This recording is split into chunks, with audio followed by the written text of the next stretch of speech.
Hello, hello, hello. Welcome, welcome, welcome to another edition of MBN&x News TV, all the way live from our local studio here in Spain. Welcome, buenos días, buenas tardes para todos aquellos hispanoparlantes que estáis conectados en el día de hoy. Hola a todos. It is a privilege and an honor to have you with us. Thank you so very much for opening up your homes to us. Thank you so much for being so faithful and for following us. And I would like to let you know who we are. As we always say, the MBN is a platform and designed to empower people from all walks of life with time-tested principles for the effective kingdom living. And we always like to contrast the worldly facts with the kingdom truth, the original truth. Do tell us where you are tuning in from so that we can say hello to you. I can see hello, beautiful, beautiful Ambassador Gabriela Mvala. Hello, welcome, welcome. You're waiting for that moment, yes? Yes, I'm sure that you will have your time to pop in many questions to our panelists today. And also welcome, welcome, welcome, Ambassador Veronique. Welcome all the way from Savannah, Georgia. How are you today, darling? How are you? Right. Allow me to introduce you to our guest, our panelist of today. And her name is Ambassador Aida Sirino Lee. And she is no stranger to MBN. She's a recurrent guest. She has been with us on a couple of occasions. And she is a holistic health practitioner and an integrative nutritional health coach that has worked in the healthcare system for more than 25 plus years as a registered MA and as a lab technician in oncology, internal medicine, and urgent care. And as a result of her coaching, she is a current coach, and as a result of her coaching, her clients get the skills and the power to control, to prevent, and even to reverse chronic diseases, to navigate our sick care system, and to break the bondages to medication and the side effects. She is happily married to Gregory Lee, to Mr. Gregory Lee, and they are the proud parents of 5 children and 4 grandchildren. And as a matter of fact, rumor has it that this past Monday, they celebrated 19 years of blissful marriage. Welcome and congratulations, Ambassador Aida. How are you today? I am doing great, and I'm honored to be here with you today, be able to present this topic that is so near to my heart. Excellent, and to mine too, Maybe that's the reason why the Holy Spirit brought us together. Right. Let us continue. And hello, Ambassador Gabriela. I see Ambassador Gabriela all the way from Yaoundé in Cameroon. And I can see also that Ambassador Veronique is saying hello to you, Ambassador Aida. Hi, Miss Veronique. Right. Okay. And as I was saying, Big Pharma or the big pharmaceutical companies, they are kind of like they are backed up by mainstream media, and the last thing that they have in the mind is to just come into the morning news tomorrow morning to say that hey, there are other alternative healthcare systems that they can be used in order for you to get better. It is not in the best interest for you to get access to those methodologies or to those healing alternatives. It is not in the best interest, and that's why they don't advertise it. Or even if they do, they will basically just do not release the correct information. And we are here today because we want to shed some light into this. I'm pretty certain that many of you are aware of what is currently happening with health globally. I don't want to say much for the time of us not being taken down by any of the big tech. Like I said, very much is controlled by these people. However, to lay foundation, I would like to bring to your attention a video that is gonna basically kickstart this conversation. So, moderator, if you may, let us listen to this video. It's a very short video, 2-minute video or so. Thank you. When it was discovered that drugs could be produced from petroleum, America's top oil mogul ordered his army of propagandists to invert reality accordingly. Medicines used for thousands of years were suddenly classified as alternative, while the new, petroleum-based, highly addictive, and patentable drugs were declared the gold standard. After buying a German pharmaceutical company that manufactured chemicals of war for Adolf Hitler, Rockefeller leveraged his political influence by pressing Congress to declare natural healing modalities unscientific quackery. Rockefeller then took control of the American Medical Association and began offering massive grants to top medical schools under the mandate that only his approved curriculum be taught. Any mention of the healing powers of herbs, plants, and diet was erased from most medical textbooks. Doctors and professors who objected to Rockefeller's plan were crucified by the media, removed from the AMA, and stripped of their license to teach and practice medicine. Those who dared to speak out were arrested and jailed. When evidence began to emerge that petroleum-based medicines were causing cancer, Mr. Rockefeller founded the American Cancer Society, through which he suppressed that information. John D. Rockefeller is duly credited as the founder of the pharmaceutical industry, and the reason that medical error is currently the third leading cause of death in America. This is not an indictment against doctors. More than anyone, they are under the stranglehold of the single largest lobbying power in Washington. Every year, the pharmaceutical industry spends at least twice the amount as big oil to influence laws, policies, and public perception. Thanks to Mr. Rockefeller, the architect of American monopolies, no industry has more power over our lives than Big Pharma. Thank you. Now, as you have seen the video, you have listened to it. Now, I'm going to hand over the floor to you, Ambassador Aida Sirino. Oh my God. Watching that video just make you angry. So I want to talk to you about the things that Big Pharma don't want you to know. Things that are very important for you to know, to realize why we're not supposed to depend on Big Pharma, why we have to take care of our health and be in control of our health and not leave it to Big Pharma and the doctors and everybody else to take care of us. So the first thing that I wanted to tell you is that and let me tell you something, every single information that I'm giving to you, you're going to see me looking at to the side because I have everything written and researched. Okay, it is a fact. I'm not talking about my opinion. I'm talking about a fact. So, and only that, I got the information for even governmental entities that giving this information. Okay, so I know that the information is correct. So according to the CDC, 75% of prescription medication in the world are prescribed and consumed here in the United States.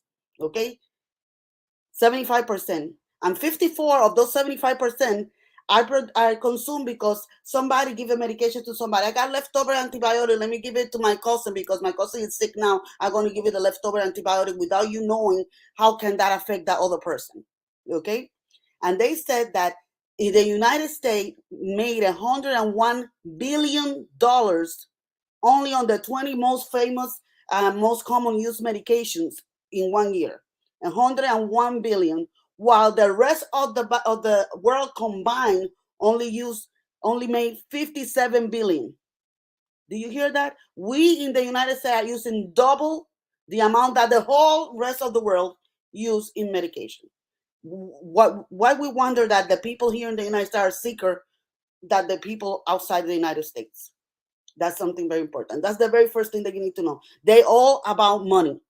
They're all about money. If you remember in the Bible, you know, when the Bible refer to, are you serving two gods? Are you serving either God or mammon? Mammon means money, you know? So these companies are serving mammon.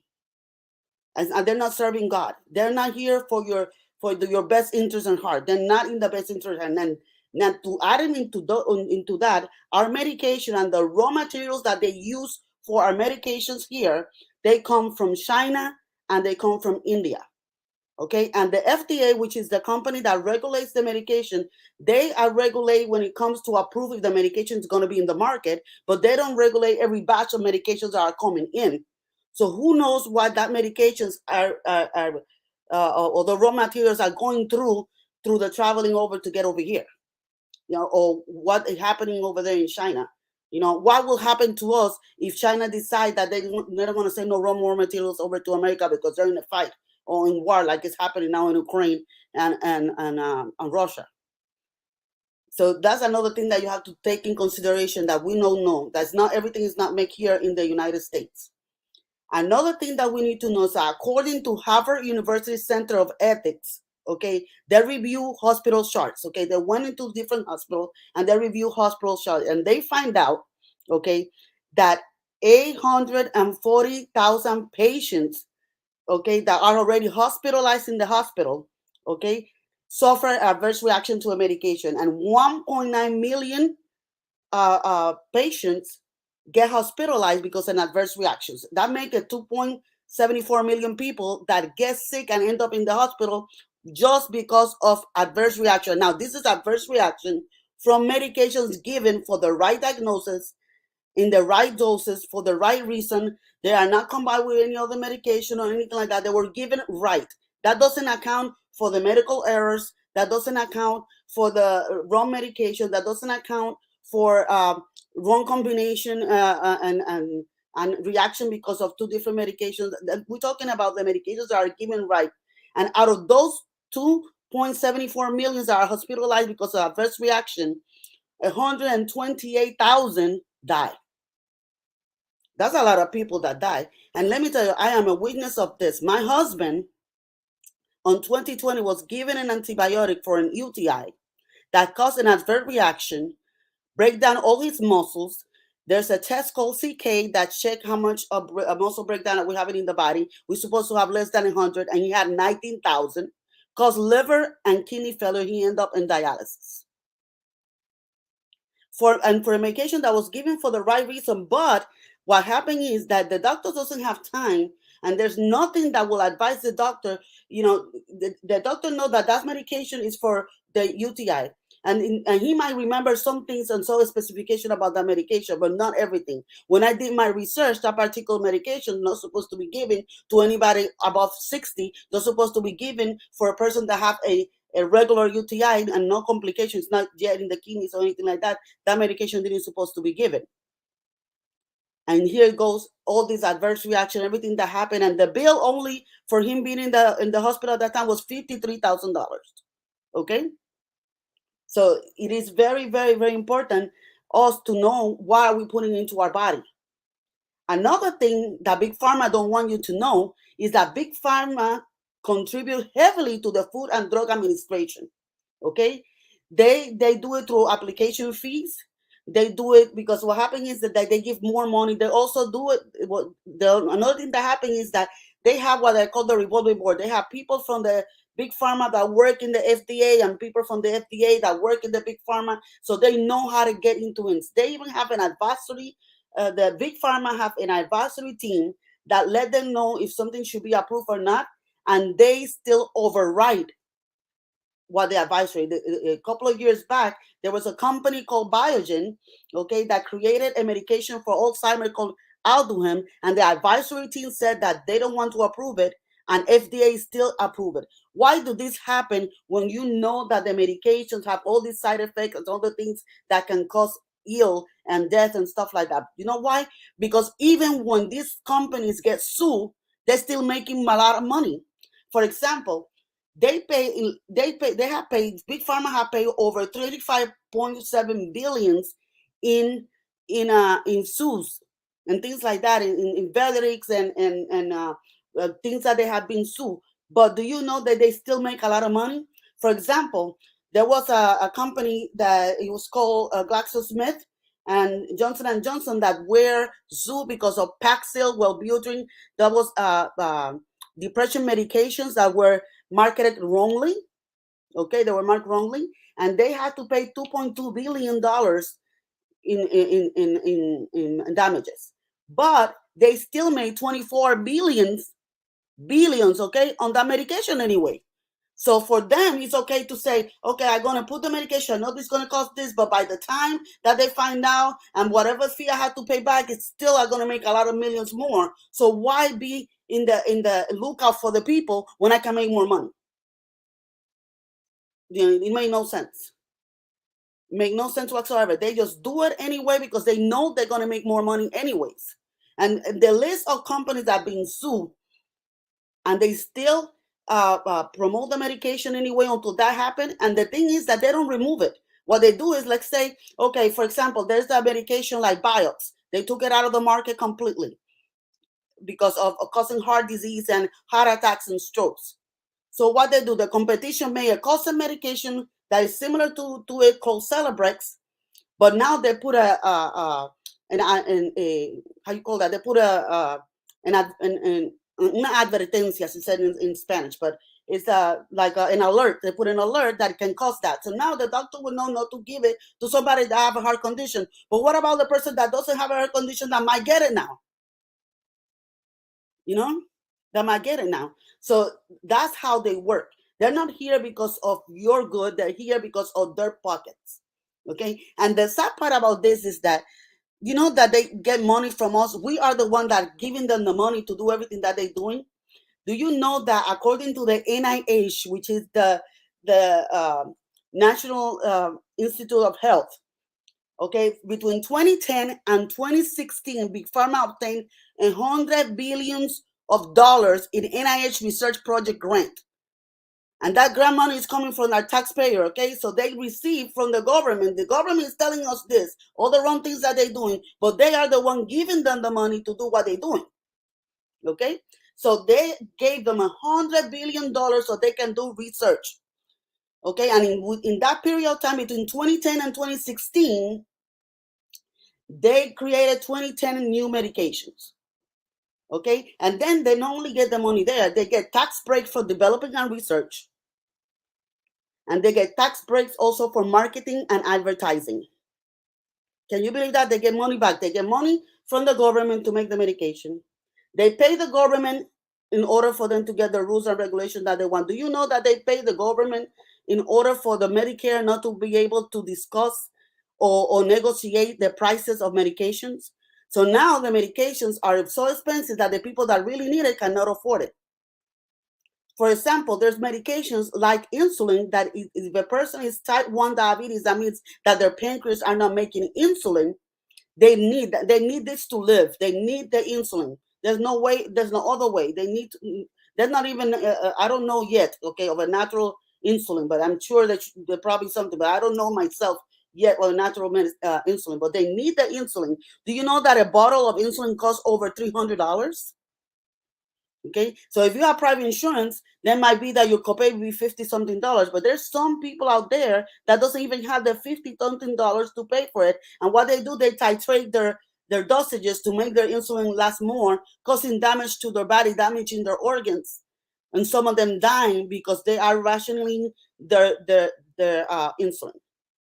Because they keep raking the price up, so they can make more money. Why? Because the government, by doing the lobbyists, because they pay money to the government doing lobbyists, then they put laws inside of whenever the senators or congressmen create a bill. Inside that bill is just not that one sentence. There's pages of things that they don't read. It's like the small print in a contract that you don't see. And some of those things are things that the pharmaceutical companies wanted to happen. Like, for example, they didn't allow Medicare to negotiate. And every insurance out there, they price the medication and everything that they do according to what Medicare charge.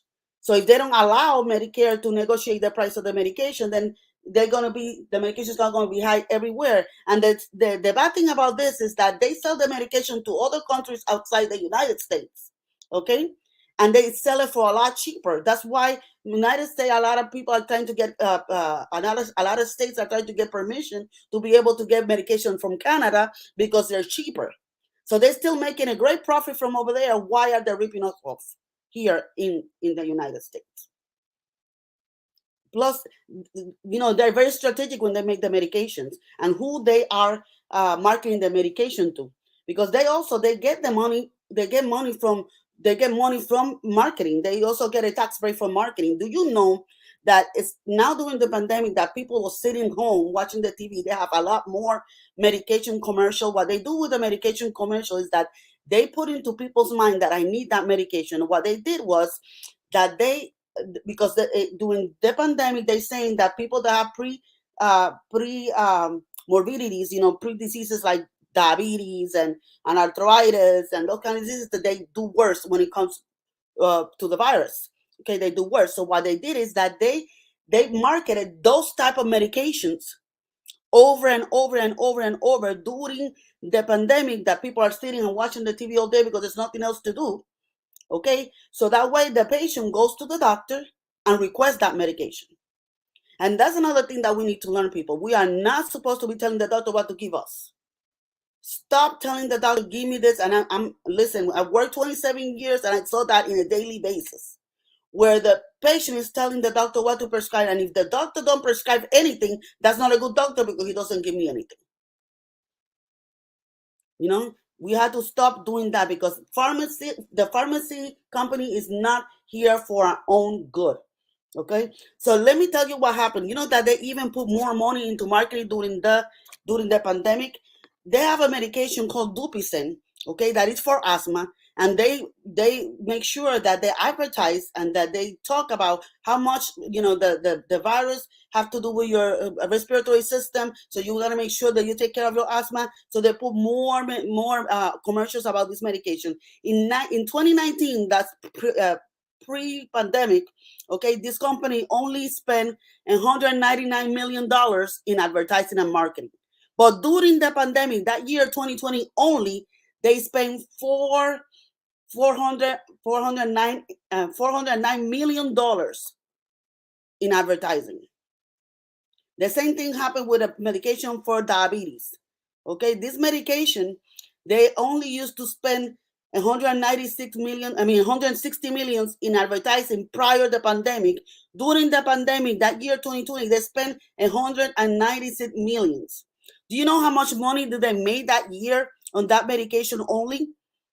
They made 2.5 billions in 2020, when they only make 1 billion on 2019.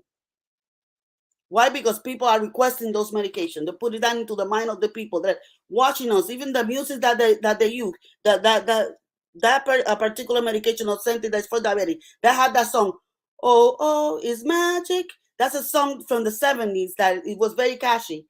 So they changed it to "Oh, something." Then they know your psychology, okay? The way that we think, the people that want to target, they know what are the side effects that the medication is going to cause. Because if the medication is going to cause acid reflux, I know I have a medication in my company for the acid reflux, so I know I can sell something else. Okay, so they know when they create all these marketing ideas, when they create medication and all that, they know what they're doing.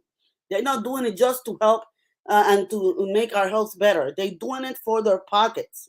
Okay, so that is very, very, very important that you understand that. Another thing that I want you to know is that Big Pharma control the mainstream media, because they pay you can see all the amount of money that they pay for advertising. Okay, so they are providing all the money that the media needs, all the big channels, CBN, NBC, all the channels. They're providing all the money that they need in order for them to work. So of course they can control what they can commercialize. When you don't see a commercial about a natural supplement in TV. You don't see that on TV because they control that. They control that. And the way also they control FDA, what the FDA can approve. They control even the studies on natural medicine. Do you know that in order for a medication to be approved by the FDA, the first thing that happens is that the pharmaceutical, they see a problem or they create a problem, okay? And they find a solution. Then they test that in the tube. That's the first test that they do, that they test in the tube. Then the preclinical studies are done in animals. And then the clinical study, which is the most expensive one, is the one that is done in people. So when natural medicine and people that are working in an alternative medicine is trying to create studies on natural things, what they do is that yes, it's less inexpensive to do the trial in the lab and less inexpensive maybe to do in the animal, but they don't fund. They don't have, there's no funding for the trials in people, and because they're not funding, then they cannot do any more studies. Mhm. And because they can do no more studies, they cannot get a patent. So that getting a patent is what gives money to the pharmaceuticals. So when Correct. there's a patent for the medication, that creates a monopoly. I have the patent. I'm the only one that can sell it. And what they do to trick us, okay, to still buy that medication or for the doctor to prescribe that medication, is that what they do is that when they know that the patent is about to expire, or you can go to other company get it and make a generic out of it. What they do is that they do a little switch. Maybe now I'm gonna put a coat that will make it easier to swallow, or I'm gonna just change the color. Okay, something really small. They change so that they can keep the patent longer, so they can make more medication. Yeah. And then, for example, decades back, they didn't even treat vitamin D deficiency. They didn't even know that vitamin D can be almost like a hormone that is good for your blood pressure, for your sugar, all these things. So as years and persistence happen, now they do vitamin D. Okay, so look what they do. They tell us that the only vitamin D we have to take is the vitamin D2 that they prescribe. They prescribe you 50,000 international unit for once a week. That's the one that they give you because that's the only one they can prescribe. Yeah, that's the only one they can prescribe because they make it synthetic. Okay, they made it synthetic. That's the only one they can prescribe. But the actual vitamin D that you need to use, the vitamin D3, you can find it at Walmart, Kmart, food store, at the corner store. You can find it anywhere. But they're not going to make any money in that, you know? And it took them this long to find out that vitamin D is an essential vitamin that we need to have. And the only reason why, because they didn't, we're not going to make any money. So that's another thing that you need to be careful with the big pharma. Again, they're not for our good here. Okay, they are all for making money and to make us sicker. Their purpose is to keep you alive because I'm not going to lie to you. There's medications out there that keep us alive. Of When we course. are in trauma, when you are in disease exacerbation or in a deep illness, medication can stabilize you, okay, and take you from that trauma. But healing, that not happen with medication and drugs. Because what happened with drugs is that when the drug, another thing that they don't tell you is that drugs cause free radicals. Let me tell you something. When our body metabolize the drugs, okay, the same way that the body metabolize oxygen, the same way the body metabolize food, the chemicals that you put in your body, everything that we put in our body get metabolized. The end product of that metabolized are negative ions that get inside the cell and break up the cell because now they don't want to be by themselves. They don't want to be single. They want to get married. So they break down that cell to get into the only causing damage. All these medications are causing the same thing. Another thing is that the way that they work for the medication is that they block in pathways in order to do something. For example, cholesterol medication, it blocks the pathways for CoQ10 in order to work and control the cholesterol. Yes, it does lower your cholesterol, but it's also blocking the CoQ10. What happened with the CoQ10? Now you don't have no energy. CoQ10 gives energy to the cell. CoQ10 is In, an antioxidant that help with the reduction of your free in radicals. other words, if I may interject, in other words, basically they are trying to fix a problem by introducing a drug, and then that drug creates another set of problems, and you need to take pills for these other side effects, and that basically brings the person into a catch-22 situation. So unless the person takes control of the health and breaks that circle of repetition of side effects, it's going to continue there until they get sick and sick and sick, and eventually something, God forbid, something else happen. Let me tell you, once you are prescribed, if you're not taking care of yourself and you go to the doctor and they give you one medication, if you continue not taking care of yourself, by a year you got 3. Yeah. By 2 years you got 6. Yeah. And from there, who knows what more? So Wow. it's very, very, very important for us not to need the medication, to take care of ourselves so we don't need the medication. Yes. Speaking of that medication, and speaking of because to me it's like poison. So speaking of that, I found a little quote by someone, and I thought that as you were speaking, I thought that it would be relevant for us to bring it forth. And as it comes up now into the screen, I will read it. I will read it so because some letters you might not be able to see them properly.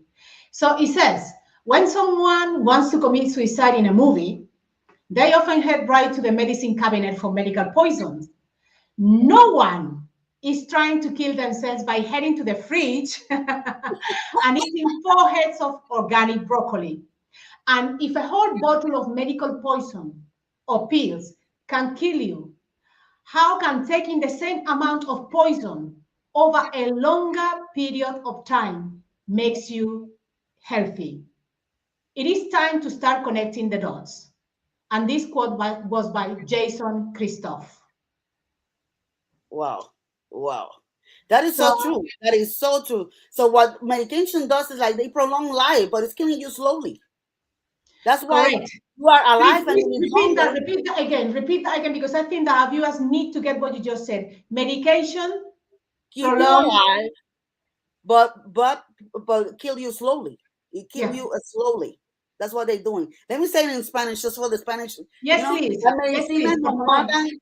nos matan lentamente. Nos ayudan a estar vivos, pero la calidad de vida, cero.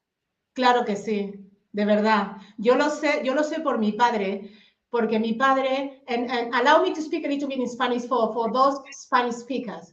Yo lo sé por mi padre, porque mi padre tuvo diabetes. Y durante el tiempo que él estuvo intentando tratarse con la diabetes, él la controlaba primeramente con nutrición. Pero había algo que no funcionaba y era que mi padre pues no hacía el ejercicio suficiente, mi padre fumaba, mi padre tomaba alcohol y eventualmente mi padre pasó de la nutrición, pasó a la insulina, lo que se llama normalmente diabetes de tipo 2. Y bueno, y una cosa llevó a la otra y al final mi padre se murió, pero fue todo porque yo ahora entiendo que era porque una vez que, como has dicho tú, una vez que introduces la medicación, se acabó. So, sorry. The other thing is that people don't understand medication, even when you need it, because there's a moments that you're going to need it. I'm not going to lie here and tell you, don't ever take any medication. That will be the key. Like my mom is 81 years old. She don't take any medication. Uh-huh. My mom too. Yourself My mom healthy. too.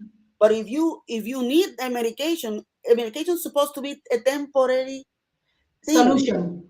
Yeah. Just to stabilize you, and then your healthcare, your lifestyle and nutrition and rest should take over and give you the healing that you need. Not for you to be over and like people right now, they give them medication for antacid. You don't supposed to take that medication more than 1 or 2 weeks. Otherwise, wow, that medication start damaging your stomach, damaging the lining of your gut, okay, and reducing the calcium in your bones, causing osteoporosis. So here you are, you have a person that because they're taking 20 medications, they need to take an acid reflux medication, so they take it forever because they have to take the medication forever, and they end up with osteoporosis. Now they're taking a medication that costs $1,500 for the osteoporosis, making the Big Pharma more rich. Mm-hmm. See why you're not supposed to do that? So it's very, very important that we understand to take care of ourselves, that the real health care is in us taking care of ourselves. Medicine is just to stabilize us with something going big time wrong. And we have nothing against doctors, though. I have nothing against doctors. No, I don't have nothing against doctors, because let me tell you something. Here in the United States, I don't know in your country how it goes, but here in the United States, the doctors are controlled by Big Pharma, the insurance, the FDA, the food, and the whole curriculum. You saw in the video, yes, how they control their curriculum. Curriculum, they get a nutrition course in undergraduate, which is the first 2 years of college, when you are 19 and 20, okay? And you know that medical school is up to 8 years. And once they finish those 4 years and they go to medical school, it's all about this prescription for this symptom, this prescription for this diagnosis, this prescription for this condition. Yes. I They believe don't, that they it's don't do not just anything in the about United nutrition. States. It is not just in the United States. I think that this is a template that has been cascaded globally. I don't think, and like the video said, the video that we showed earlier as a foundation for this conversation, the video basically was saying that it was adopted, the new way of practicing medicine, which it was far away from what it has been, the healing has been before, going down to herbs and looking at the root of the issue rather than treating the symptoms. So I believe that this is a template that has been globalized. It's not just an American issue, because I've seen it. I live in many countries worldwide myself, and I've seen it everywhere. It's exactly the same pattern. And like they said, I had a teacher when I was little. And he used to say something that it just stuck in my mind. He used to say that whenever the USA catches cold, we just sneeze. The rest of the world sneezes. That's a good one. That's a good one. And it's true, because now, in order for them to make medicine universal, we are a diagnosis. It's called an ICD-9-10 code. That's universal. So if you have to take your records from Spain to the United States, then the doctor in the United States will understand what's going on with you. So we are Correct. not a number. Okay. Correct. So a lot of those numbers are created also, a diagnosis are also created by Big Pharma, and have an influence on the diseases and conditions that are going on designing kind of, those conditions. Do you know, according to the National Library of Medicine, okay, they said that, and the National Library of Medicine is where you can find all the studies of natural and non-natural, every study, every clinical study that's been found is in there, and it's called, you can go to their page, it's pubmed.gov. Pub is P-U-B, med, capital M-E-D, all together, gov, G-O-V, okay, pubmed.gov, and you can find any study in there, okay. Yeah. So they say that, and this is a governmental entity also as well, they said that the Big Pharma, they make out of healthy people sick people. Yes. They change the range of normalcy so that they can prescribe the medication. Let me give you an example. It used to be about 15, 20 years ago, when I started medicine, that they will give you a statin, which is a medication for cholesterol, if your cholesterol was 240 or higher. Then it changed to 200. And now the latest that I heard is around 170 or 180 before they can start giving you a prescription. Wow. So normal cholesterol is supposed to be less than 200. What they're going below, so that you can start taking a medication. Crazy. Because they are going by the total number of cholesterol. Cholesterol is just more than a total number. You have good cholesterol, you have bad cholesterol. And even if you have more bad cholesterol, then you have to check the particle size of the cholesterol. Okay? Another thing they don't understand is that every cell in our body, we need the cholesterol, because every cell wall in our bodies use cholesterol. 60% of our brain use cholesterol. Okay? Mm-hmm. Cholesterol is the one that, whenever your vessels gets crashed or damaged, cholesterol is the one that fixes it. Yes. So they go around the bloodstream fixing whatever is wrong. The key is because of the inflammation inside our vessels, okay, that is causing the clumping of that cholesterol. That oxidation is causing the clumping of the cholesterol, sticking into the walls and obstructing the way, causing the heart attacks. Do you know that they need to give cholesterol medication to at least 500 people before they can save one heart attack? Save you from heart attack? Wow, that is terrible. That is terrible. Plus, the side effects of cholesterol medication, rhabdomyolysis, breakdown of your muscles, muscle pains, pains in your bones, also deficiency in your CoQ10. That's another thing that they don't tell you. If you really need that, because your bad cholesterol is real bad, and you have really little good cholesterol, plus the particles are big. The The big particles are the ones that are okay, but if you have too much of the small particles, those are the ones that stick into the walls. So that's the reason why you want to take the cholesterol medication, Yes. maybe for a certain time until you change your diet and everything, and you can continue. Yeah. But they give it to everybody, causing the damage in the muscle, causing the CoQ10 deficiency, okay, causing more free radicals, causing more inflammation, also being linked to diabetes. Okay. Right. Right. Thank you. Because is there anything else that Big Pharma has, or is it best for us to take a break right now? So you want to continue later on? You can take a break right now. I got more information, but you can take the break right now. Yes. Okay. So in that case, we're gonna be taking, and before we run the announcement, the ad. I understand that we need to congratulations in order for you, Miss Aida, because I understand that you're going to be releasing your book this Yes. Monday, God's willing. And would you like to tell us a little bit about what's going to happen and what is your book all about? And by the way, congratulations. Thank you, thank you. This is so exciting. Writing a book is almost like giving birth. It's a lot of work. You know, you got everything inside of you, and then you birth it into your paper, into the book. But the book is called "Jumpstart Your Everlasting Health: From Sick Care to Health To Care." healthcare. Yes, I've seen Okay? it. It has 7 chapters, and it walk you through for you to optimize your health, learn how to navigate the sick care system, experience real health care, and then even get closer to God and find your purpose. Because Wow. the reason why I want you to be healthy is not just for you to be healthy so you can sit over there and party. No, I want you to be healthy so that you can fulfill your God-given purpose. So this book not only is going to get you healthy, but it's going to help you find that purpose that you have. Excellent. Beautiful. Okay. Congratulations, beautiful Ambassador Aida Sirino Lee. And now let us run the ad.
Okay, I was just going like that now, and they had finished.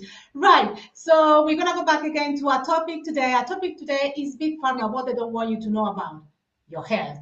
And with us is Ambassador Aida Sirinoli, all the way from Florida, and she's a health coach, and she has been telling us and giving us pointers as to what Big Pharma doesn't want you to know concerning your health. And she has been providing some factual data that has been fact checked, and now we are in the second part of our show. And Ambassador Aida Sirinoli, is there anything else that you will want to add before I show another video? Yes, another thing that I want you to know is that natural medicine, for example, cannot be patented because I mean you didn't create it, God created it, so you Of cannot course. patent that.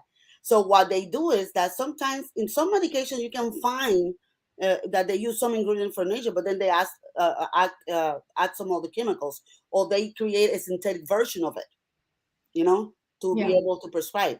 Like they have medication, for example, the omega-3 that you take it out of fish oil or flaxseed or chia seeds. They make pills. They make a pill. I forgot the name of the pill right now, but they made a pill that is prescribed and it's the same thing. and the people pay a copay of $45 to get that medication when they can just go to the drugstore and buy omega-3. Yeah, Okay? that's correct. So that's what they do. Or even better, buy fresh fish oil, like sardines, like macro, and you get your omega-3. Yes. Exactly. So what they do is that because they cannot patent, and the FDA consider herbs as food, so they don't allow doing the clinical studies and stuff like that. So that way they cannot gonna make any money.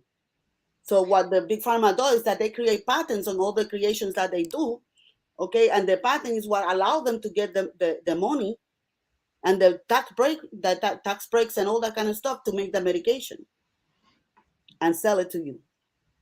But this is to me, this is all crazy, because the reason why I'm saying that this is all crazy is because the other day the Holy Spirit told me something very, very clear, and He said to me that the first, God has given us dominion, right? You agree with me? He has, as an ambassador and as a kingdom citizen, God has given us dominion.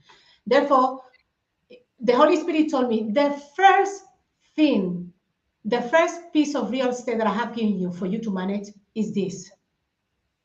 Is this your body? Therefore, I could not work out why a government, well, why the government will put why, forget about the government, why will you hand over your piece of real estate to them? Because we don't know any better. Yes, correct. So that's the reason why we are doing these shows, and that's why we keep on telling people, you need to take ownership of this that God has given you. Because without this is your greatest weapon. Remember the show that we did, that we titled The Greatest Weapon, your body. Because without it, you cannot do business here for God. And God wants us to do business here on earth. He wants us to do that. So I just could not work it out. Sorry, I had to interject because I just had that. That was perfect. But let me tell you something. It's like if you own a company and you're giving the ownership of your company to somebody else, will you give the owner of your company to somebody else? No. If you're the CEO and you're making the whole, and you're in total control, will you give it to somebody else? No, you will not give it to somebody else. So why are you giving your body to somebody else? Correct. Allowing the government. The thing is about what it made me mad is that the government know all this, but they are taking money in the side. That they have to, the money that they take in the side, they have to give it back to the big pharma, because big pharma put clauses in the bills where Medicare cannot negotiate the prices of medications. So Medicare is paying them back for the medications that the people in the consume. So if I was a smart person, I would say that if I was in a position where I'm not feeling well, I'm not talking about having a life-threatening condition, because to get to that point, obviously, there might have been some certain patterns for you to get to that point. But I'm not talking about the extremes. I'm talking about somebody that just taking some medication prescribed by the doctor, and whatever disease that person has can be reversed just by body movement, nutritional coaching, and more water, and different tiny little things that you can take in your everyday life to correct what was being damaged. Because if it has taken you a long time to get to that position or disease position, also it's going to take you some time to get away from that disease that you enter into. Exactly. Yeah, sometimes there's some damages that you cannot reverse, but at least you can take control. You can have everything under control without needing all this amount of medications. If your lifestyle is healthy, if you're resting, if you're doing your exercise, and if you and health is not only nutrition and exercise. Are you having a clean environment free of toxins? Are you resting? Are you taking vacations? Okay. What about your thoughts, your mindset, your attitude? What about your spirit? Are you forgiving? Are you practicing gratitude? Are you reading the word of God? Are you declaring the word of God back to yourself, the promises that God have for you when it comes to healing? All this thing have to do is not only what I eat, because there's some people out there that are eating right, And But they're not. exercise, but they're not doing anything else, and they're still rotting. There's people over there with the bodies like J-Lo, okay, and their insides are like garbage. Yes, you're correct.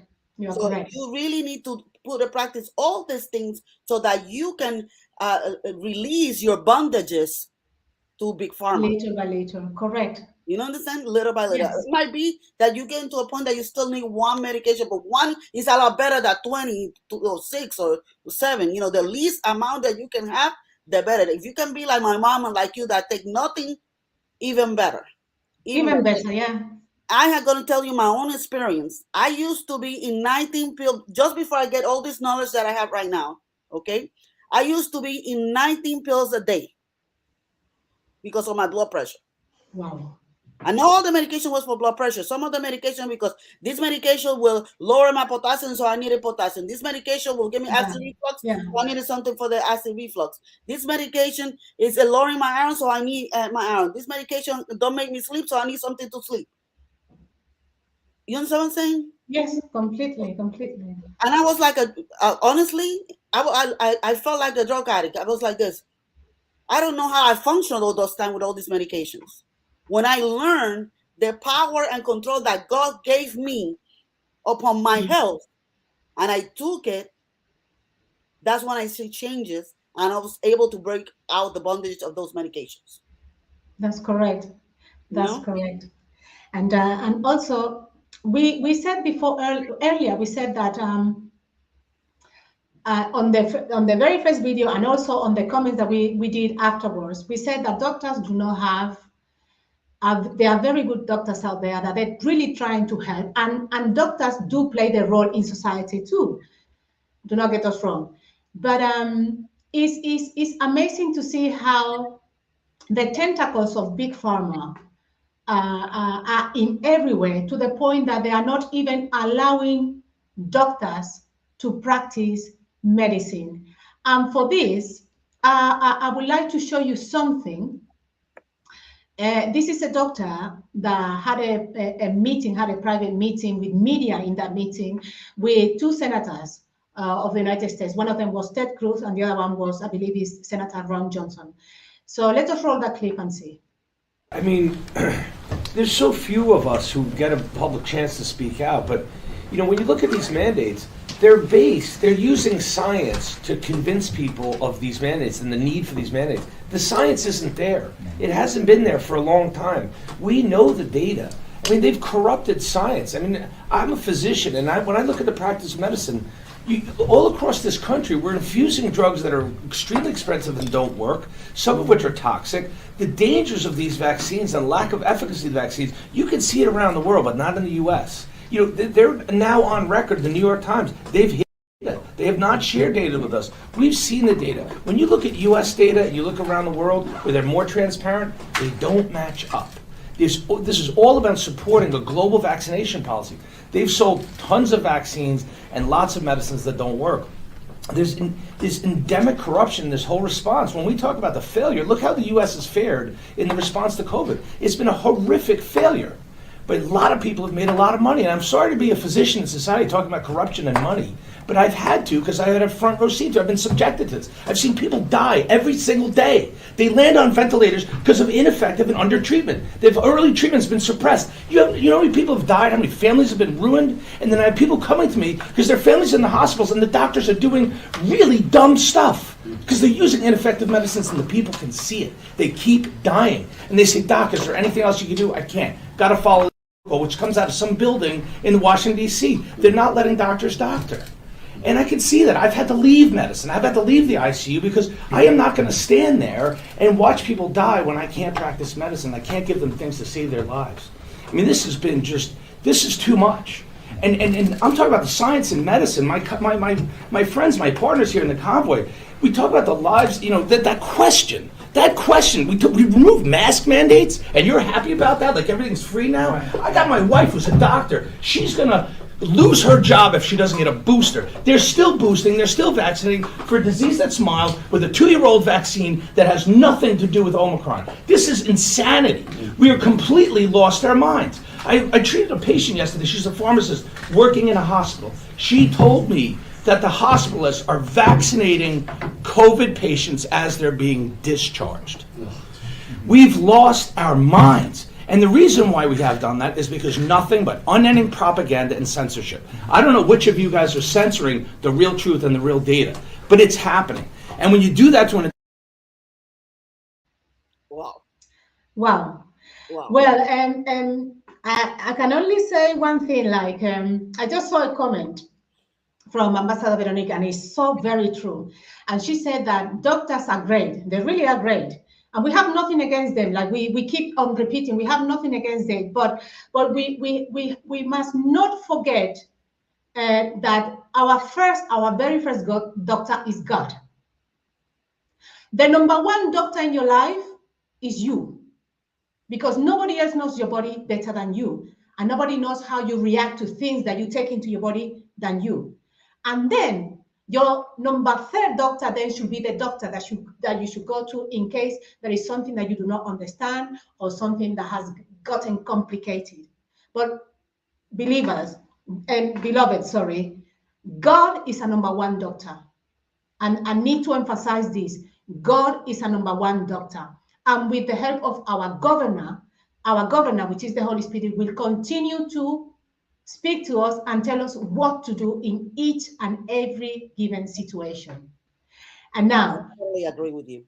Over to you, Ambassador Aida. I totally agree with you, because let me tell you something. It's not the doctor's fault. The doctors are controlled by the whole system. The doctors are given a protocol for every diagnosis with what medications to prescribe and when. I've been witness when I see the doctors fighting with the pharmaceuticals, fighting with the insurances, trying to get what they need for the patient. Okay, they can believe that you need an MRI, and the insurance might say, no, you don't need an MRI. And here's the doctor fighting for you to get whatever it is that you need. For example, I told you about insulin, no? I mentioned to you about insulin, how expensive it is. Okay, the pharmaceutical companies come and leave samples in a doctor's office. But do you know that the insurances can know if the patient bought the prescription and is using it or not? Wow. So if the patient is not using it, then the patient not being compliant, and the doctor's not being compliant by giving the prescription that he's supposed to. So the doctor's going to get a hand in the wrist because he's not prescribing. So he might have the sample and not give it just because he needs to make sure that the patient is buying it and is documented, so he doesn't get backslash by the insurance. Okay. So here go the samples, go to damage and to the garbage because they cannot give it up. I mean, I'm telling you, it's crazy. It really is crazy. Now, I believe I've seen a couple of questions on the chat. I'm not sure from whom, which person, but obviously, if there are any, oh, there we go. The first one, it says, why are they doing marketing on TV to sell us drugs? And that is because they want to give you subliminal messages to convince you that you need that medication, so that you can go to your doctor and say, I need such and such. And then you put the doctor between the wall, como decimos en español, entre la espada y la pared. Yeah. You know, you put him into a corner where he has no choice but to prescribe you that medication. Yeah. Wow. Well, it's funny. Are you telling me that it's actually the patient that tells the doctor, I want the medication? Yes, because listen, what happens is that the people are not listening to the whole thing. If you notice the medications, the medication goes, and like right now they have a medication called Risolti in the TV. Okay, when that medication is with, when your medication for depression is not working, add up this one and it will help. Okay. Oh, okay. So if you listen to the commercial correctly until the very end, because they do the first part really slow and nice and beautiful with a catchy music, but then when they're going to give you the side effects, they go real fast and you don't know what they're saying. Okay, but if you really, the side effect says that can cause suicidal thoughts. Why are you going to get a medication that you're supposed to get for depression that causes suicidal thoughts? But then here goes the patient. You just see the part of how good the patient look, you know, and the testimony of the people say, oh, I feel so good, I'm so happy. And they go and they tell the doctor, I want this, I want this, I want this. And if the doctor, if you get a doctor that have integrity, and said no, that doctor get right up. Yeah. Now, the key about the doctor is that if the doctor have their own office, they have more control. But when they work under different companies or under what is called managed care insurance are insurance that are HMO, that let's say Miss Victoria is a doctor, I tell Miss Victoria, I'm going to give you $10,000 a month for Aida's total care. Meaning that everything that Aida needs, an aspirin, an x-ray, a lab, see another doctor, anything that has to do with my health, it's going to come out of the $10,000. So your job will be try to take care of everything so you can keep the money. Make sure that person don't go to the hospital. So what happens is that those big companies that buy that kind of contract, then they put even more limitation to the doctor on what to do. Oh wow. You know what I'm saying? So if the doctor doesn't, if the company get bad reports about the doctor, that this doctor is not helping me, because then the patient gonna write, a whole bunch of things about the doctor, then the doctor's gonna, be in the corner.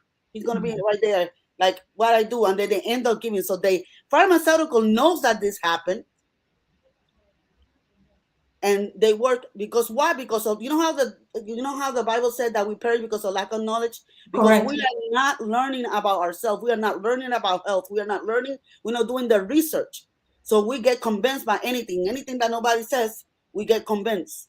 Yeah. And then we go and do that and to the doctor. And I see it in a daily basis. At least when I was working, at least one patient a day will do that. At least one patient a day. Oh dear. Oh dear. Right, we've got another question, and it says it's from Miga Sass, and I believe that this person, I don't know whether it's a male or female, but I only know that it's from Douala in Cameroon, West Africa.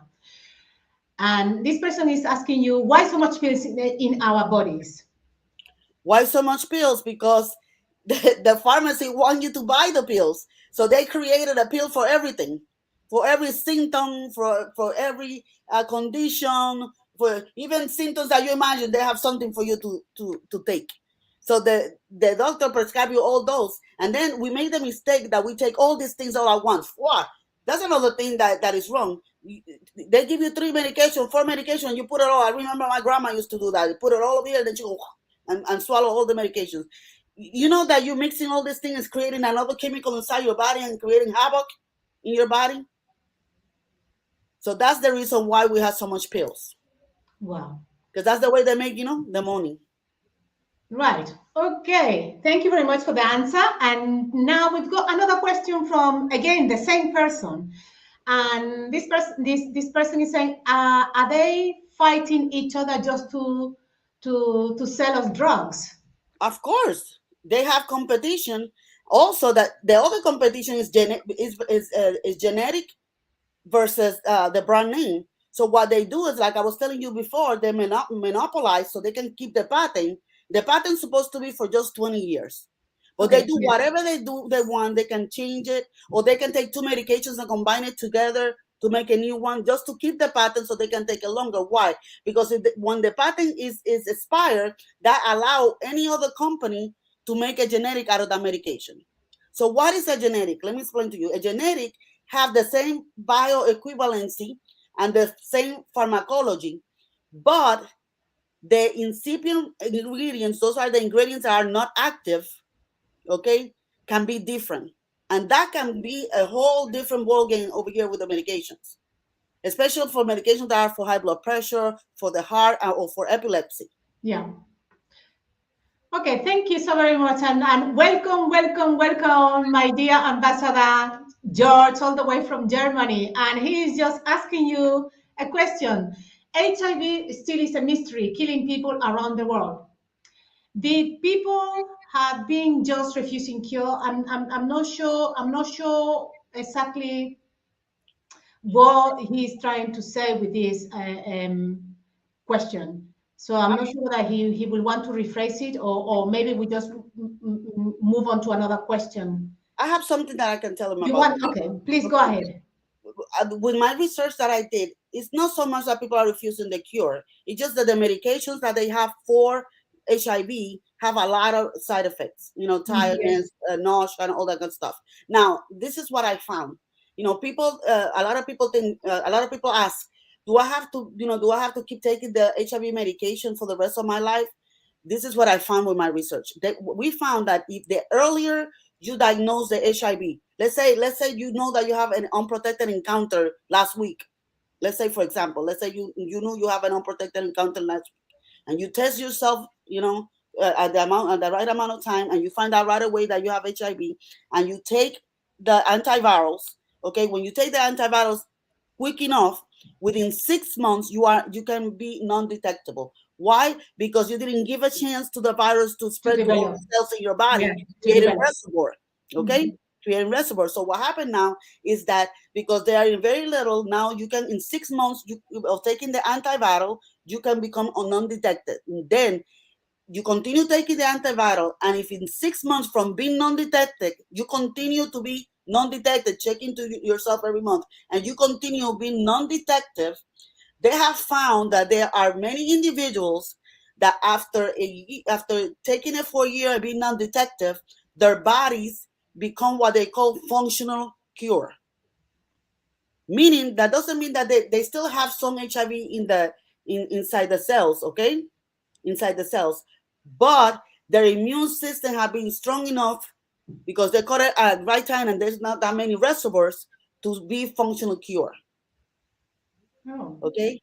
They also found individuals that they took the treatment, okay, and they did the 1 year, of the treatment, and then they find out that they had a lady, they put a name Esperanza. That's not real her name, but that's the code name that they use, and they did studies on this lady.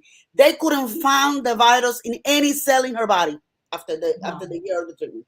They couldn't find it. They called that sterilizing cure. They call that sterilizing cure because they couldn't find it anywhere. Okay. So if it's caught early, so that's the key. If you're not caught early, then you need to take the medication, because what happens is that when and you can test that. They even do studies where they test it after people stop it after 1 year, other people stop it after 3 years, other people stop it after 7 years of taking it. And there's some people that did that test that 10 years later they're still completely negative, completely they cannot, but then there's other people that when they stop it, then they see the numbers go up. Yeah. And the problem with those people that when they see the numbers go up is that when they take the same medication again, then it's like their body create resistance, because now you give time. Every single time that the virus go into a different cell, it replicates and it mutates. Yeah. Meaning that that's another strength of that virus. So the medication was, killing the taking away the first. And let me tell you something: virus cannot be killed. They don't have life. They are a DNA strand. They just a DNA how you say residue, kind of for the application. They can be stopped from replicating into your body, but there's not such. It's not a live entity like a bacteria, so cannot be killed. Yeah. Okay. Wow. Okay? That's good to know. So when they stop the medication, it goes off. When they take that medication again, then it fall into a resistance, and then that medication is not working, and then that happened to some people. Some people can go back to the medication and go back to a non-detectable. Another thing that I found out in my research is that when the person is completely undetectable, you have a 99% chance of not transmitting the disease to somebody that's HIV negative. Okay. I always say anyway, take the protection, because you never know, but this is what the studies have shown. Yeah, thank you very much for that. It's good to know. It's good to know, and it was very thorough, the explanation that you gave. Thank you so much. Now, Ambassador Veronique Lawson, from our very own house, she's asking you, is there any way where people can bring a disruption to Big Pharma and their lies about medicine and health? And if yes, please tell us the steps. Okay, I have a couple of things that we can do. Some are simple, some are not so simple. The first thing that you can do is take care of yourself. Okay. Okay? Make sure that you're taking the right nutrition. Make sure that you're resting. Make sure that you're reducing the amount of toxins that you are putting in your body. Remember that toxins are also all those like candles with smells and air fresheners like the Febreze, all those things. Some of the cosmetics and things that you put in the skin, the processing of your hair, relaxer and stuff like that. All that increase the free radicals in your body, inflammation, causing disease. Okay, so diminishing all this is the first thing that you can do, because if you don't need pharma, then you don't need to consume it. They're not going to do damage to you. Then that's one person less that they can sell to. Okay, so that's the first thing. Then the second thing that you can do is with a functional doctor. Everybody should find a functional doctor. Why? Because a functional doctor is a doctor that work with the root cause of the disease at the cellular level. They're not treating your headache. They're treating what in the cell is causing that headache. In regular medicine, you have a headache, they give you something for the headache. In the meantime, the headache is dormant. The headache is the way that your body is conversating to you, telling something is wrong, but they numb it. So whatever is happening at the cellular level, because remember, everything, our bodies start in the cell, then the cells make tissues, the tissues make organs, the organ makes system, and then you have your body. So whenever something is already in the body feeling, it's because something in the cell is not working right. Okay? So making sure that you give yourself the nutrition and the environment and the tools that you need in order for them to work in the highest healing potential is the best thing you can do in order to prevent disease. So the functional doctors, that's the way they work. And they usually work that if they work with a person that already have a lot of medication, their main goal is to find what's going on with the cells and get you out of those medications. So that's the one thing that you want to do. The other thing that you want to do is get informed and educate. Okay, don't go to the doctor not knowing nothing and unprepared. The doctor only have 20 to 15 minutes with you. He got 10 people before you, 20 people after you, a computer that had to follow, protocols that you need to follow. Okay, do you think he's going to know all your life in the 20 minutes that he's with you? You need to come prepared. You're supposed to have a folder with your last doctor notes, last images, and labs results, a list of all your medications, how you take it, and then you know that paper that they give you in the pharmacy with the side effects and stuff like that attached to it as well. Okay, and then you should do, if the doctor tell you for an example, oh, Aida, you got fibromyalgia. Okay, let me do my own research on what is fibromyalgia, what is the regular treatment that they give for that fibromyalgia, and what can I do naturally for the fibromyalgia. So if the doctor is giving you something that doesn't go with the fibromyalgia, then you have questions. The key is that the more you ask questions and the better informed you come in, the less room you give to the doctor to be traditional and do the wrong thing. You are helping the doctor be able to do the best analysis, diagnosis, and treatment in less time by giving the right information that he needs, that he's not going to get in 15 minutes just looking at your face and you complaining. Okay, so that way you don't need medications. For example, let me tell you an example that happened. A patient that suffers high blood pressure, okay, and is taking medication, comes to the doctor, and there's such thing called white coat syndrome. You get nervous at the doctor, your blood pressure is sky up. But if you bring your log that says that your blood pressure has been good all week, the doctor is going to know that is white coat syndrome. The person is nervous. The doctor is going to tell you, when you go home, relax for 30 minutes and give me your blood pressure again, and he will be fine. But if you don't bring that, then he's going to assume that your blood pressure is out of control and give you another pill. Wow. Because the insurance is telling him he cannot let you go out of that visit until your blood pressure is controlled. Because at the end of the day, the key is to make money out of you, because you are like a cow. They need to milk you. Exactly. So you are very right in saying that the first thing, get informed. So that's one of the things that you can do. When you get informed, that you're consuming less of Big Pharma. Exactly. That's another way to disrupt Big Pharma. Another thing that you can do, like I tell you, is research. What are the natural things that you can do with your lifestyle and nutrition, okay, to make sure that you can stabilize your body. And another thing is that when there's our medication, like for high blood pressure, for your heart, for epilepsy, those are medications that you really need to take it, okay? You need to take it and take it as directed, okay, until you do changes in the natural. Well, epilepsy is something that There's no joke for that one. I think that you need prayer for that. A lot of prayer and deliverance Deliverance. for epilepsy for that. Otherwise, you need to take the medication as directed. And for high blood pressure, the same thing, because what happens is if you already took the medication and you're not planning to do any changes on your health, then you need to take the medication, because when you stop taking the medication for high blood pressure, you already got your body used and your heart used to certain rhythm. Now you don't take the medication, you go like this, that with your blood pressure, you get a stroke and you get a heart attack. So those are not medications that you can stop suddenly. You need to titrate them. When the doctor is going to take it away from you, like it happened to me, it's not that I went and I changed my lifestyle and I took off my medication myself. No, my doctor had no choice but to take me out of the medication. Okay. And they had to titrate it to get my body used to less and less and less until they took it out. They just don't tell me, oh, no, today don't stop it. Because that have repercussions in your body as well. So you have to be careful how to take in the medications and also how to take them out. Okay? Of course. Another thing is that please do not take anybody's medication. Especially in the Hispanic culture. Yes. Okay. Yeah, please speak it out. Speak it out. I'm going to say this in Spanish for Yes, just please. for a minute, okay? Por favor, hermanos, hermanas, no le den los medicamentos suyos a otra persona, porque tú no sabes qué es lo que hay dentro de otra persona, tú no sabes que ellos están bebiendo, que ellos están comiendo, que pueden interactuar con ese medicamento. Tú no sabes si ese medicamento puede ser adictivo para esa persona que no fue adictivo para ti. Aparte, por ejemplo, cuando tú compartes los antibióticos, por ejemplo, los antibióticos, tú le estás haciendo un daño en vez de una ayuda, porque lo que pasa es que no están teniendo el curso completo del antibiótico y lo que hacen esa bacteria resistente. Después, cuando ellos de verdad necesitan un antibiótico, nada le trabaja. Claro. Let me explain that in Spanish.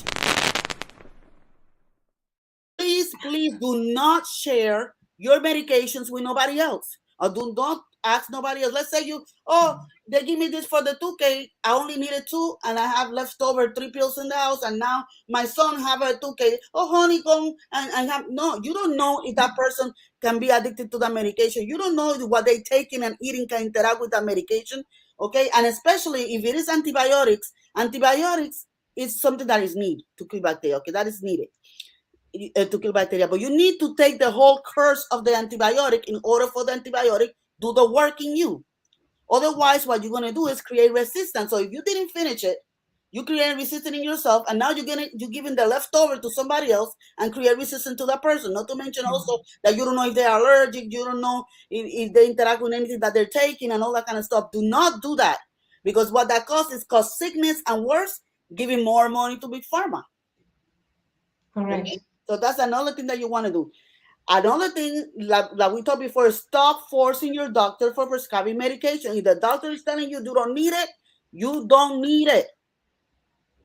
The last doctor I worked with, he understands that very well. And when person came in with bronchitis, unless you had a green flame, he would not give you any medication. And the patients will get mad at him and scream at him, curse him out because he didn't give medication.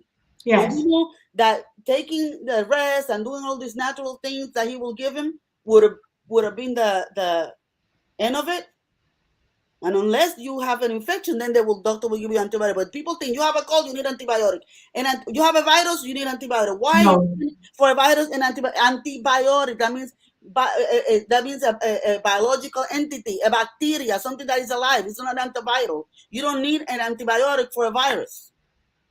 And I believe that the best way to get rid of that is actually let your body fight the infection naturally, because that's the way God designed our bodies to function. Exactly. Naturally.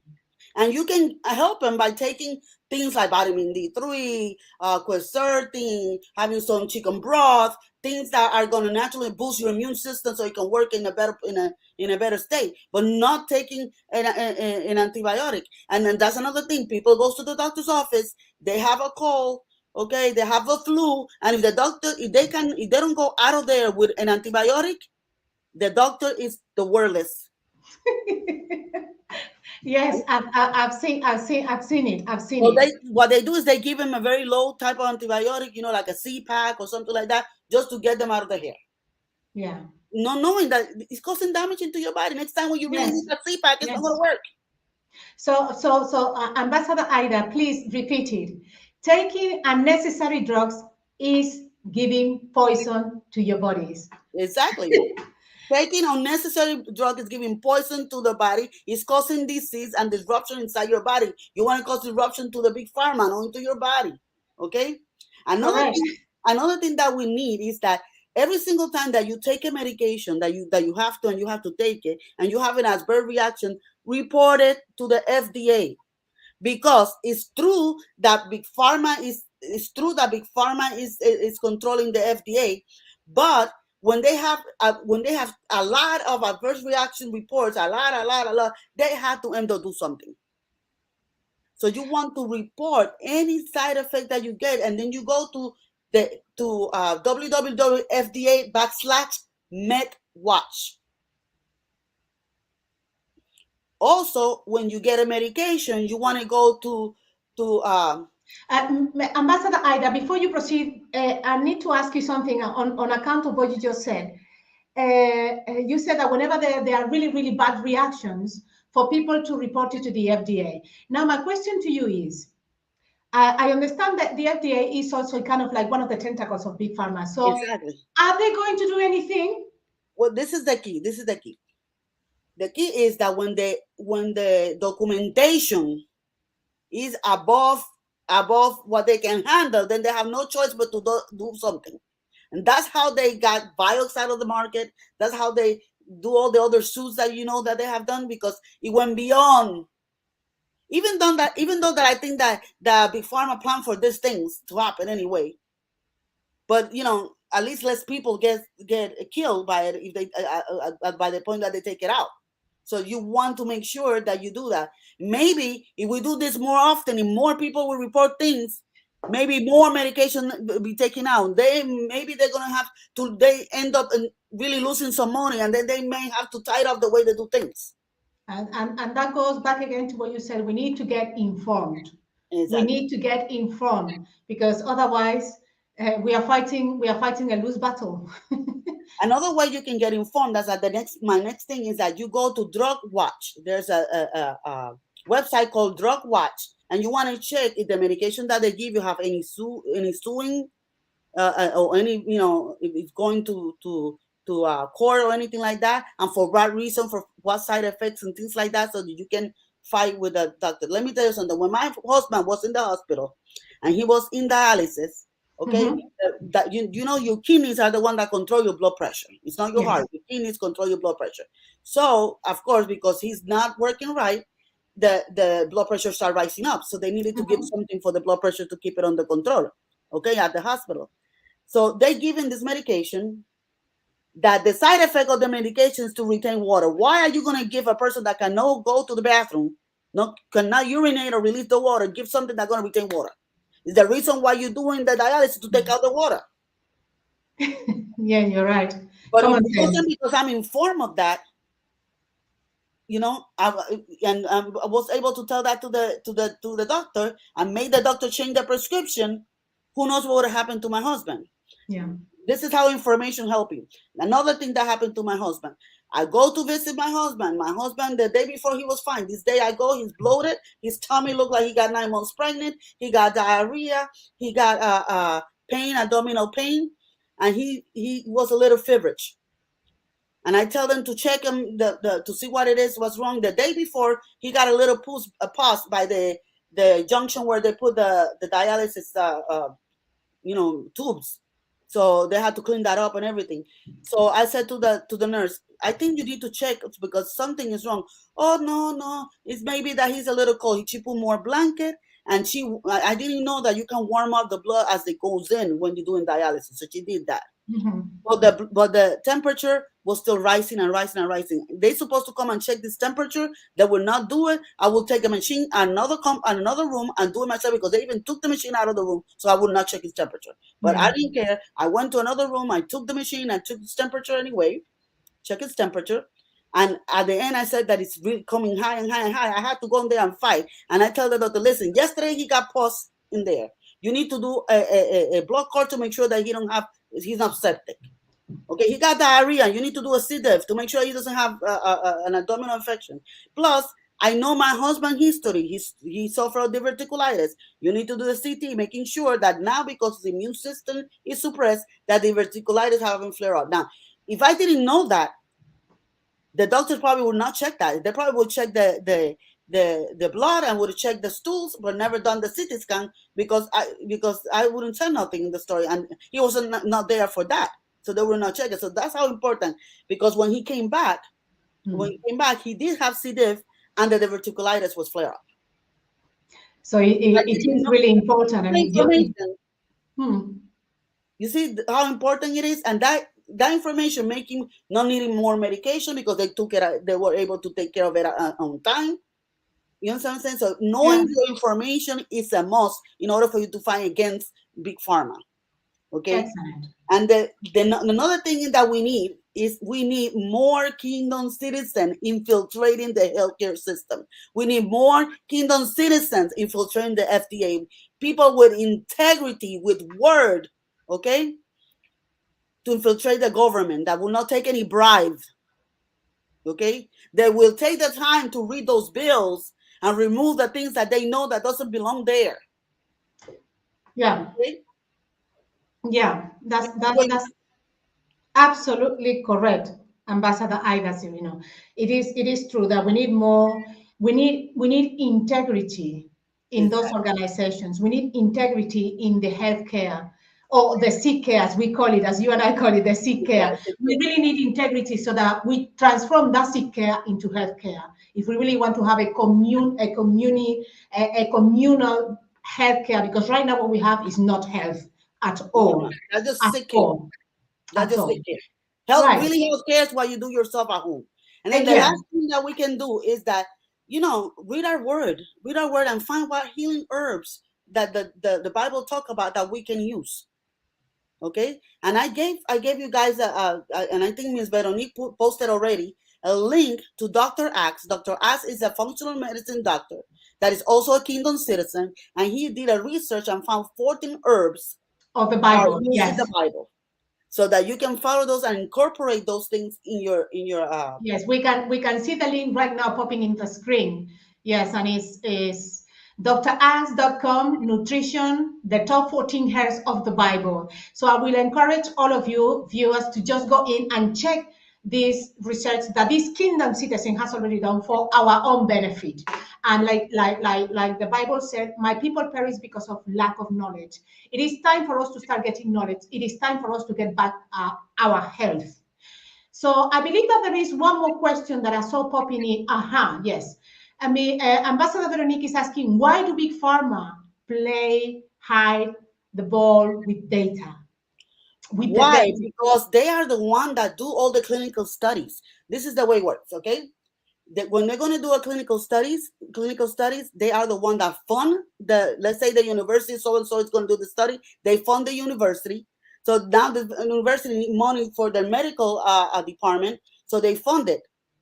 So now that compromised the person because now I need the money to run the university.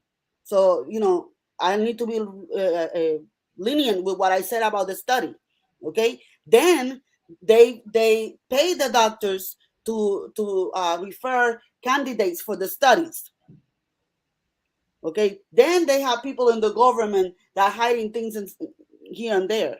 So that's why they pay high with the ball, because they know that some of the things that they're suggesting for us to do. Listen, I told you before that even the FDA advisory team have denied to approve, and the the FDA's head honcho, like I call it, still approve it anyway.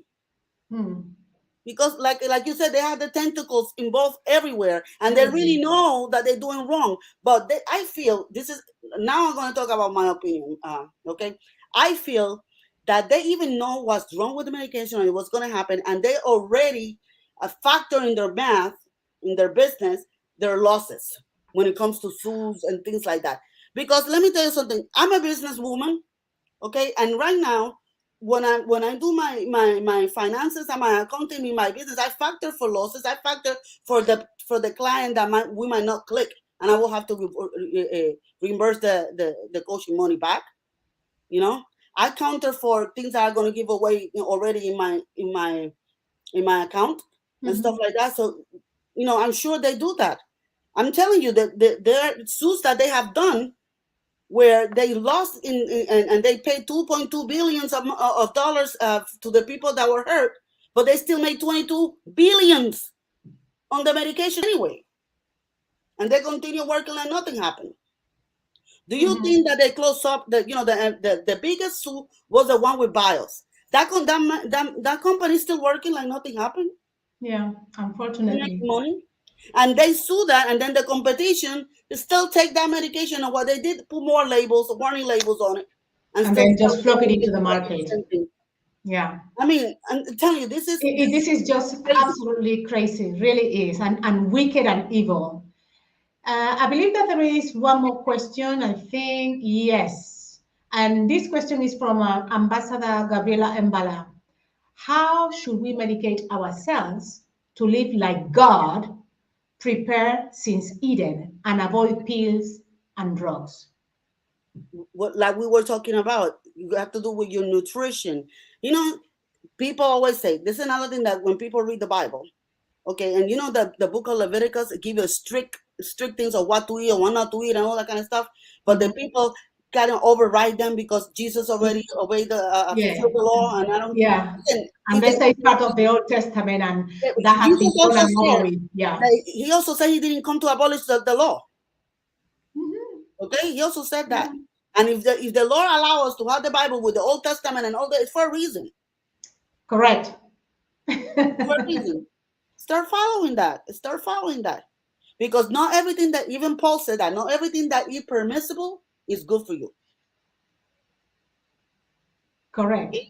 Because the intention, if you look at the Bible, okay, the intention that God had when we were in the Garden of Eden, honestly, and this is what I received from the Holy Spirit, the intention that God have when it comes to health and nutrition is because he said, eat of anything in the garden. He never said at that moment to eat any of the animals. Yeah. Yeah, it's funny. It's funny that you say that because in the book of, if I'm not mistaken, yes, in the book of Ezekiel 47, verse 12, it basically, allow me to get my Bible. It basically said something that I was, as I was pondering on today's show, it said something, and I'm just going to read it quickly. On both sides of the riverbank, every kind of tree will grow for food. The leaves will not wither, or nor will the fruit fail, but they will bear fruit every month, because the water source flows from the sanctuary, and the fruit will be for food and the leaves for healing. How You about see, that? How you see wonderful is that? our Father? Not only that, I feel this is the way I think what the Holy Spirit telling me is that when we got kicked out of the Eden of the Garden of Eden, we needed to cultivate the land. So that you have to put the seed, you have to let the thing grow. So we have to wait until things grow for you to eat it. So I guess that's when God allowed them to have some animal to sustain them in the meantime. Yeah. And even then, in Leviticus, you see that he put rules of which animal yes and which animal not. Correct. So it was like a provision. God gave us a provision. Correct. You understand? Because we needed it at the time. Thank you very much for the answer. Right, we're going to move to the next one, and this one is from us to you. From us, and us, I mean Mamlakak. Should we really vaccinate? And this is now a very hot topic of the day. Should we really vaccinate our children? Actually, it's from Ambassador Gabriela Mbala, yes. Okay. Let me okay, everybody have different opinion on when it comes to this, and I have a little bit of different opinion as well as everybody else. When it comes to the jab, the new jab, I said no. Okay, no, it's my opinion. No. Okay. When it comes to the other ones, like the MMR, the missiles and stuff like that, I feel that they are. I feel no, it's been proven, but there's a movie called Vaxxed. You guys need to watch that movie in order to understand. It's a documentary about vaccines called Vaxxed, VAXXED. Okay, and you have to watch it. Okay, there is a connection between the vaccines and autism and Yes. autoimmune disease. Okay. Yes. Now, what I believe that the problem is, okay, is not necessarily the vaccine itself, because we can see that some of those vaccines eradicated a lot of the diseases, which is a good thing. They did work. The problem is that I don't know in your country how it is, but here in the United States, you go with your baby 2 months old and they put 4 vaccines at the same time. Yes, yes, it's the same. Okay. Like I said, yes, it's the same thing here. So you put 4 vaccines at the same time. You having the immune system crazy. Which one do I need to make antibodies first? Everything is all together. You're creating new chemicals by putting all the chemicals at the same time. At that point, you don't know what's affecting what. Yes. So I believe that if they get those vaccines, one now, wait the 3 months, that vaccine, the body already made antibodies and everything, and go to the next one. And I'm not talking about the measles or chickenpox and stuff like that. Now, when it comes to, for example, HPV or hepatitis B, I believe, why do the kids need those? Those are sexually transmitted diseases. A kid is not having sex. Hopefully not. Nowadays, you never know what will happen, with the abusers, and things like that. But you don't suppose, why are you going to give, because there have been a lot of bad side effects, especially with the HPV. Why are you giving a 7-8-year-old little girl that vaccine if they're not even having sex? The thing that you have to do is follow the word of God. Wait until don't defile your bed until you get married. There's a reason why God said those things. It's not because He doesn't want you to have fun. You're totally and absolutely on point. On point. Avoid those things. Teach your children from early age. Don't let the school be the one that teaches, or the friend be the one that teaches you, that the parent. If the kid come to you and ask you questions, tell them right there and then the right way, of course, at their level, but the right words. I remember my daughter, my daughter was my granddaughter was in kindergarten, needed to go to the restroom. Okay. When she went to the restroom, there was no toilet paper, and she told the kindergarten teacher, okay, Miss So-and-so, I need a paper toilet so I can clean my vagina. Do you know that the whole school board called my daughter thinking that something is happening in the house because my granddaughter know the word vagina? Yes. Now they're just demonizing absolutely everything. Yes. And when it's not, it's part of your body. Yes. And it's better for them to know the right thing, how it goes. So why do they need those type of vaccine if they are not, that's what I believe. Okay. When it comes to vaccine. And when it comes to the new jab, my opinion is a no. Right. Thank you children or adults. Yeah. Thank you very much for your very, very honest answer. And now we're going to be moving to the next question. And this one is also from Ambassador Gabriela, and she's asking you, could we say that the industrials are producing diseases in the purpose to sell pills and drugs, or with the purpose to sell pills and drugs? Yes. Even the NIH, I'm talking about a governmental entity, is saying that they do what is called, they call it merging. That word means that they make things look bigger so that you need medication earlier. Okay, they group a certain amount of symptoms, and they give them a medication for that certain amount of symptoms, like a syndrome. They create a syndrome, Yeah. So you don't have to need more medications. Yeah. Of course, they have a lot to do with it. A lot to do with it.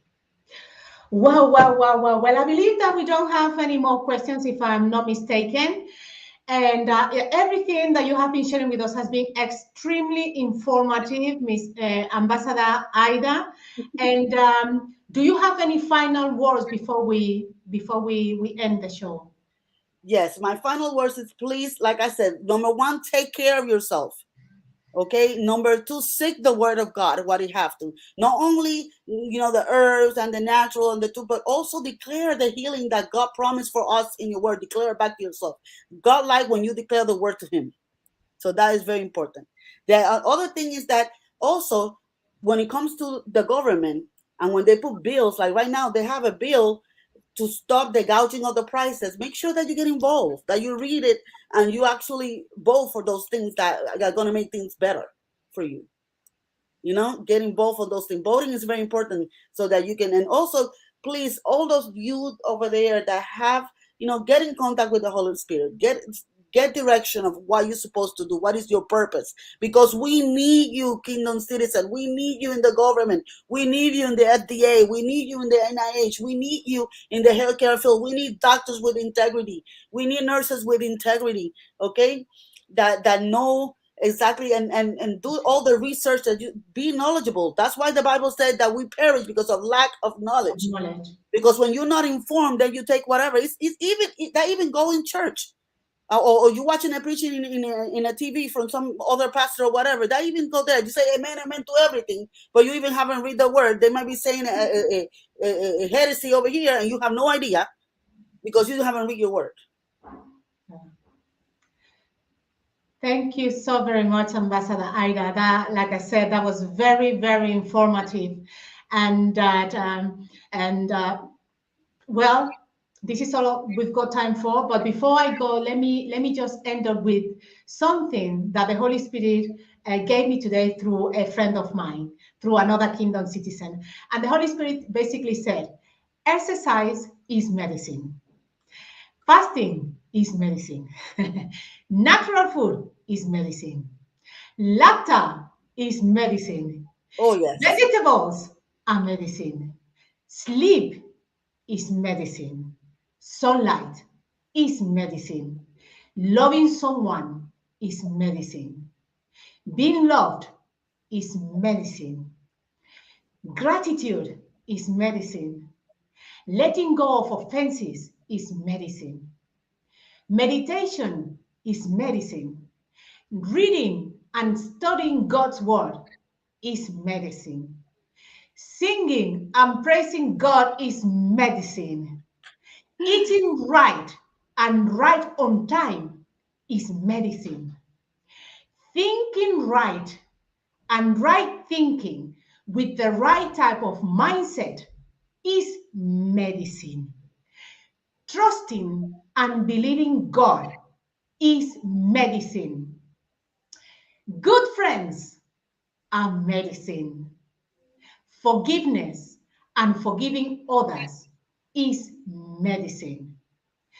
Drinking a lot of water is medicine. I'm sorry. And a good marriage and a peaceful home is medicine. And you see, that is laughter from the dog. Let it be, let it be. Don't be.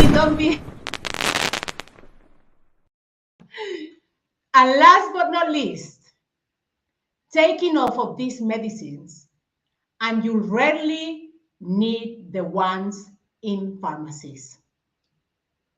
Now, with this having said and done, I will invite you to follow us on Facebook and subscribe to our YouTube channel, and see us in all of our social media platforms, whether it's Rumble, whether it's BitChute, whether it's Instagram. We are everywhere, or at least we're trying to be everywhere, spreading the news of the kingdom. And here, remember that we are the voice of the kingdom. And here, like Ambassador Abraham John has said many, many times before, we are rivers and not reservoirs.